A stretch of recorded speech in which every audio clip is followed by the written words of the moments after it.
Last week I found myself in an online race, with Race Department's mini challenge.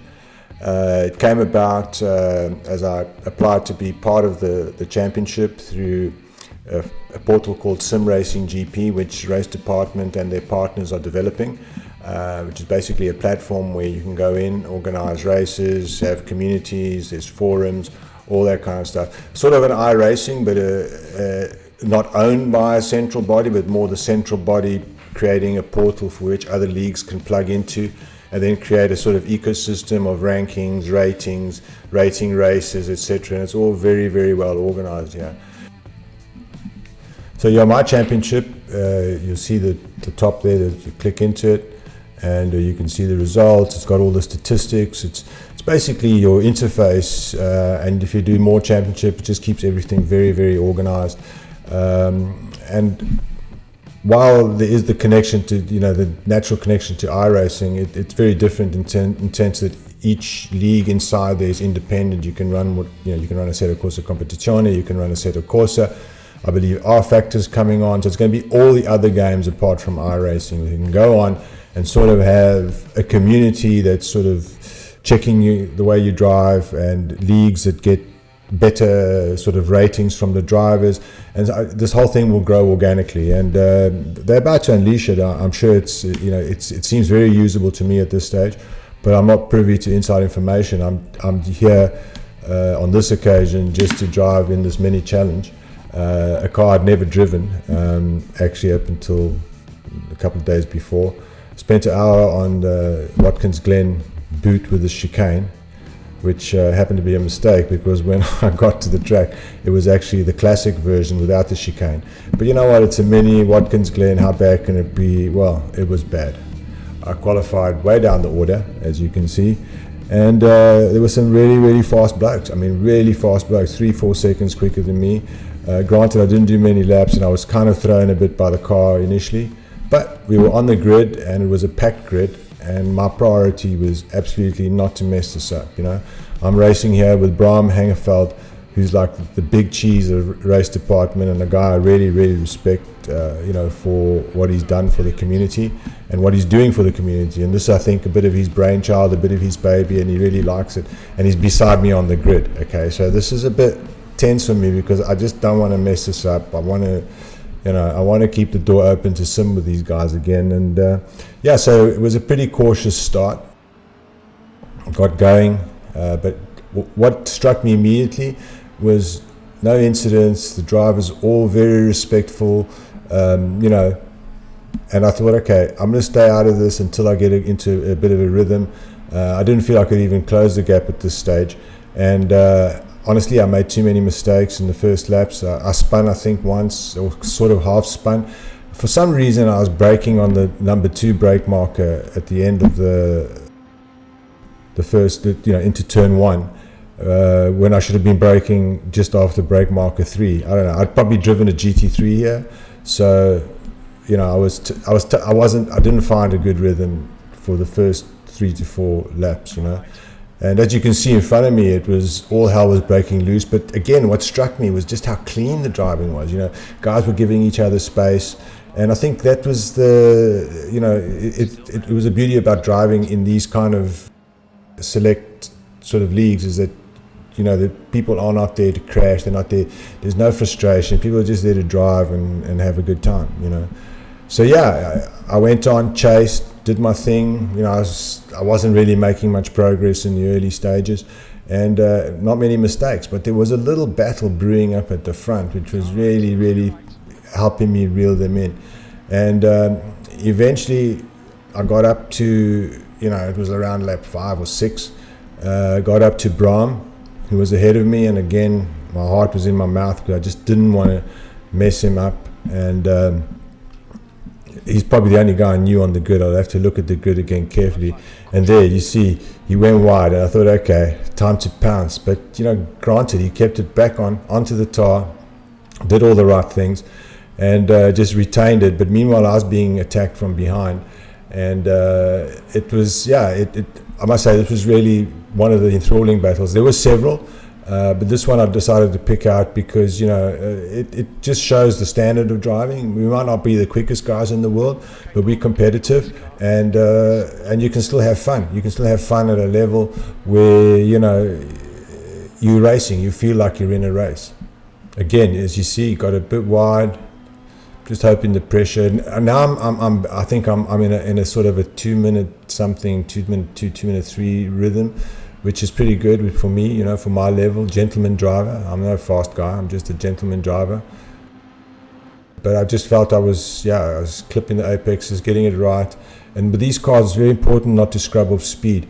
You know, I imagine it's the same in real life. I've never driven one in anger or even, you know, to the shopping mall. But the reality is, you'd imagine that the more speed you scrub off, and you feel it, you know, you want some GT3 power when you come up some of the corners, you know, especially up this hill and stuff. And there again, Bram decides to take the Nico Rosberg line. I felt I didn't squeeze him, you know, I just gave him enough space to go through, but he wasn't done, you know, he wasn't done, it wasn't over. And he was heavy in my mirrors. Again, don't want to do anything silly. And anyway, I always try and race as fair as possible online. The goal for me is not to crash or to hurt, you know, to mess up anybody's race.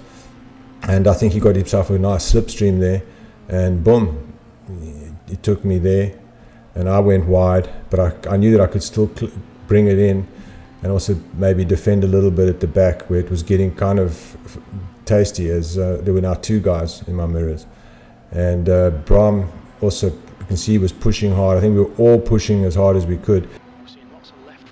Slight mistakes. Yeah, so fast forward, and now I think we're lap 7 or 8, and yep, chasing him, and it's again tasty at the back. That yellow guy's just been in my mirror the whole time.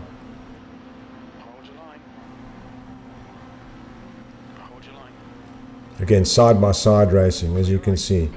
It's just, again, a lot of respect. I didn't turn in, and I can sense he's behind me. This would be really nice to have a triple screen now.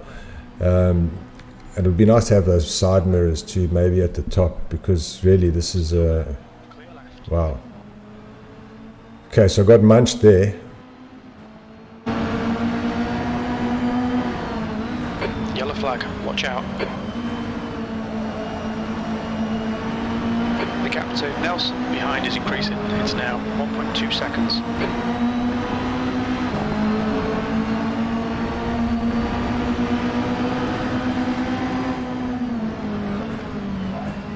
Left side, clear left.